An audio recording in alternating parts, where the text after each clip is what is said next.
Good morning student.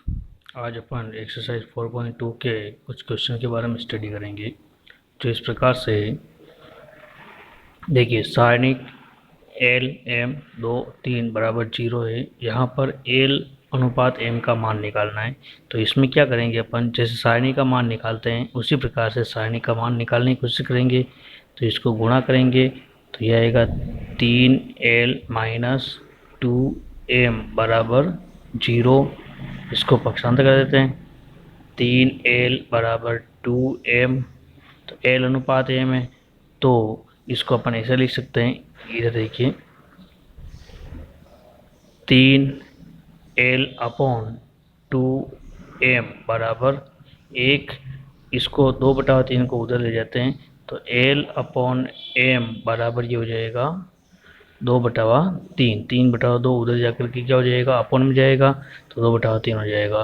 तो इस प्रकार से L अनुपात M इसको अपन लिख सकते हैं 2/3। तो इस प्रकार से अपन L अनुपात M का मान निकाल सकते हैं। अगला क्वेश्चन, सारणी के द्वितीय पंक्ति के अवयवों की उप सारणी का ज्ञात करनी है। जो पंक्ति पूछे हैं उसके अनुसार अपन को आंसर लिखना है। द्वितीय पंक्ति के अवयव, द्वितीय पंक्ति कौन सी है, ये हो जाएगी। इसके 3 6 और 5 इसके जो अवयव हैं उनकी उप सारणी। अब 3 की उप सारणी, 3 की उप सारणी, 3 की उप सारणी क्या बन जाएगी, देखो प्रथम स्तंभ पर आ रहा है, ये भी कट जाएगा, द्वितीय पंक्ति कट जाएगी, 3 4 8 9 बचेगा। तो ये बन जाएगी 3 4 8 और 9। इसी प्रकार से 6 जो अवयव है द्वितीय पंक्ति का उसकी उप सारणी, 6 की उप सारणी, 6 की उप सारणी क्या बन जाएगी, देखिए 6 द्वितीय पंक्ति और द्वितीय स्तंभ, तो द्वितीय पंक्ति कट जाएगी, द्वितीय स्तंभ कट जाएगा, जो बचेगा जो वो लिखेंगे अपन 2 4 1 9, 2 4 1 और 9। इसी प्रकार नेक्स्ट अवयव कौन सा है, 5, 5 की उप सारणी, 5 की उप सारणी क्या हो जाएगी, देखिए 5 कौन सी स्तंभ पर आ रहा है, तीसरे स्तंभ पर, और द्वितीय पंक्ति तो तीसरा स्तंभ और द्वितीय पंक्ति को छोड़ देते हैं, तीसरा स्तंभ छोड़ देते हैं द्वितीय पंक्ति, तो 2 3 1 8 बचेगा, 2 3 1 और 8। इस प्रकार से अपन द्वितीय पंक्ति के अवयवों की उप सारणी का अपन ज्ञात कर सकते हैं। ये अपने आंसर हो जाएंगे।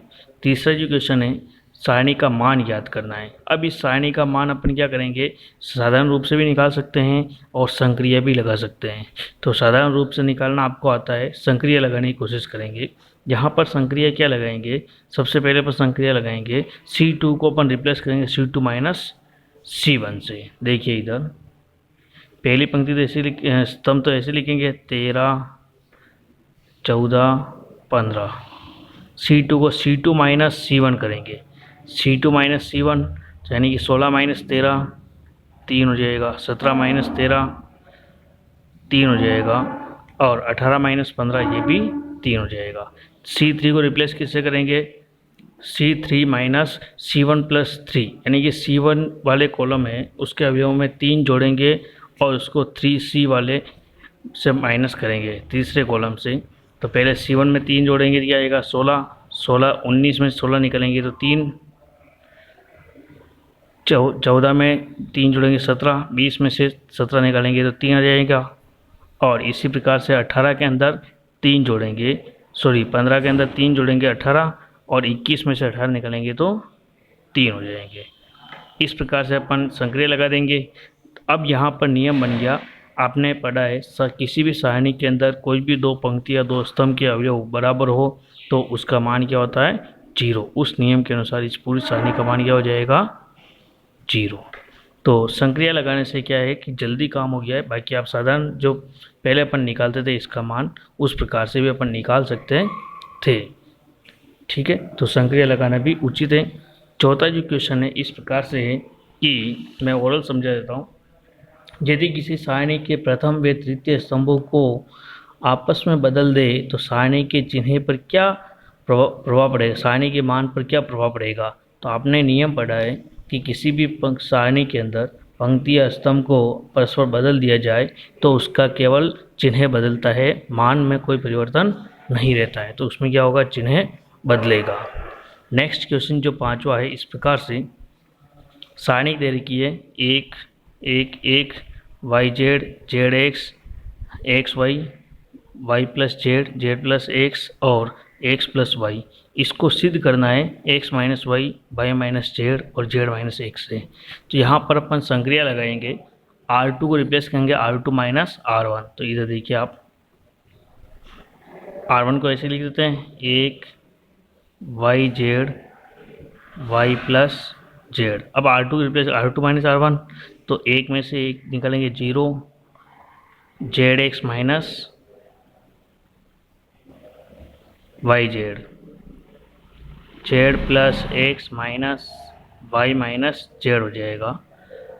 और R3 को अपन रिप्लेस करेंगे R3 माइनस R1 से, R3 माइनस R1, तो R3 ये इस प्रकार से और R1 ये, तो एक में से एक निकालेंगे 0 ये 0। अब x y minus y z x plus y minus z. अब इसको सॉल्व कर लेते हैं। देखिए यह आ जाएगा 1 y z y plus z 0, इसमें से जेड कॉमन ले लेते हैं तो एक्स माइनस वाई बच जाएगा, ये जेड से जेड कट जाएगा, एक्स माइनस वाई बचेगा, इसमें से जेड कॉमन लेते हैं तो यह आएगा, सॉरी वाई कॉमन ले लेते हैं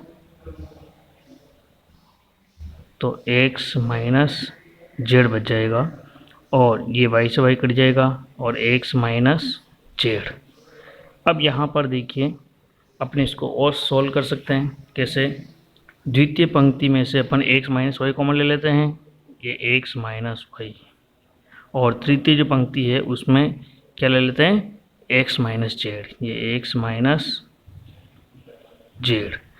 तो जो सारणी बचेगी उसको लिख देते हैं 1 0 0 y z y plus z z y और ये 1 और ये 1, ये बच जाएगा, कॉमन ले लिया। अब आपको मैंने बताया था कि किसी भी पंक्ति या स्तंभ में जो सबसे ज़्यादा जीरो हो उस पंक्ति या स्तंभ को लेते हैं, ताकि उसके सापेक्ष उस सारणी का मान निकालेंगे, ताकि क्या है कि जल्दी मान निकल जाएगा। तो अपन इस पंक्ति स्तंभ को लेते हैं, तो ये बन जाएगा अपने पास में x minus y x minus z. अब ये पंक्ति स्तंभ ले लेते हैं, इस स्तंभ के सापेक्ष निकालते हैं तो ये आ जाएगा अपने पास में, ये पहली पंक्ति और पहला स्तंभ, तो एक ये एक, फिर क्या बचेगा, इसको सरल कर लेंगे जेड माइनस वाई, तो यह आ जाएगा अपने पास में एक्स माइनस वाई और एक्स माइनस जेड और जेड माइनस वाई। तो ये क्या बन जाएगा, अब यहाँ पर देखिए जेड माइनस वाई नहीं है, यहाँ पर क्या है वाई माइनस जेड आएगा, क्योंकि इसको पहले ये वाला स्तंभ लेंगे, इसको इससे गुणा करेंगे, इसको इससे गुणा करेंगे, तो यह आ जाएगा वाई माइनस जेड।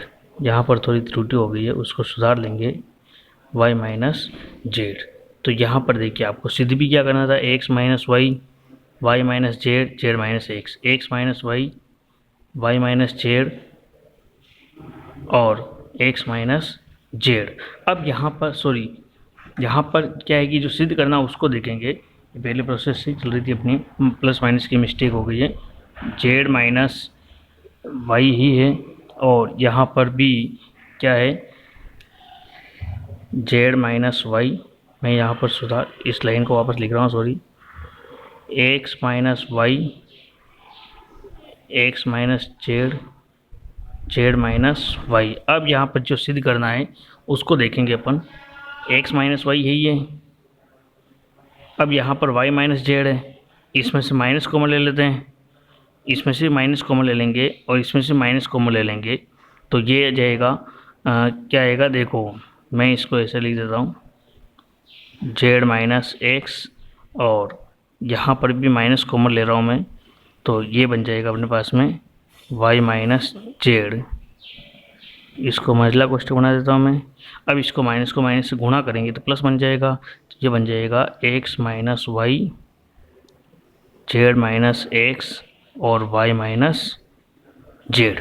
ये इसमें माइनस कॉमन लिया है, वो सिद्ध करना है उसको देख करके लिया है, तो अब माइनस माइनस क्या हो जाएगा, प्लस हो जाएगा। तो इस प्रकार से अपन सिद्ध कर सकते हैं एल एच एस साइड क्या है ये, इसको आर एच एस के इक्वल सिद्ध करना है।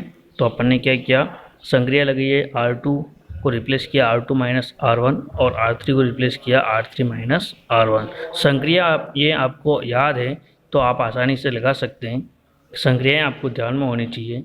सिद्ध करने वाले सवाल के अंदर आपको क्या करना है, कैसे भी करके आंसर लेके आना है, लेकिन प्रोसेस से। संक्रिया जो लग रही है वो लगानी है, और उसमें क्या जोड़ सकते हैं, क्या घटा सकते हैं, किससे गुणा करना है, वो आपको थोड़ा सा सोचना पड़ेगा। ठीक है, जैसे यहाँ पर क्या किया था तीसरे क्वेश्चन के अंदर, C3 में से C1 प्लस C3 किया, C1 प्लस 3 यानी कि C1 के अंदर 3 जोड़ेंगे और C3 वाले में से माइनस करेंगे तब जाकर के बराबर आएंगे। तो ये आपको थोड़ा सा सोचना पड़ेगा। Thank you.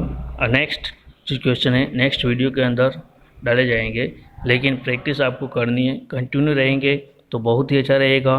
और कुछ क्वेश्चन इजी भी हो सकते हैं, कुछ कठिन भी हो सकते हैं, तो आपको थोड़ा बहुत प्रयास करना है, आगे से आगे स्टडी करने की कोशिश करनी है। मैं जितना पढ़ाता हूँ उतना पढ़ना है, लेकिन आगे भी आपको देखना है। और एक और चीज़ आपको कहना चाहता हूँ मैं कि इससे संबंधित जो भी एग्जाम्पल है उनकी स्टडी आप करते रहेंगे और उनको देखने की कोशिश करें, सॉल्व करने की कोशिश करें, और कोई प्रॉब्लम आती है तो आप मेरे को बता भी सकते हैं। Thank you.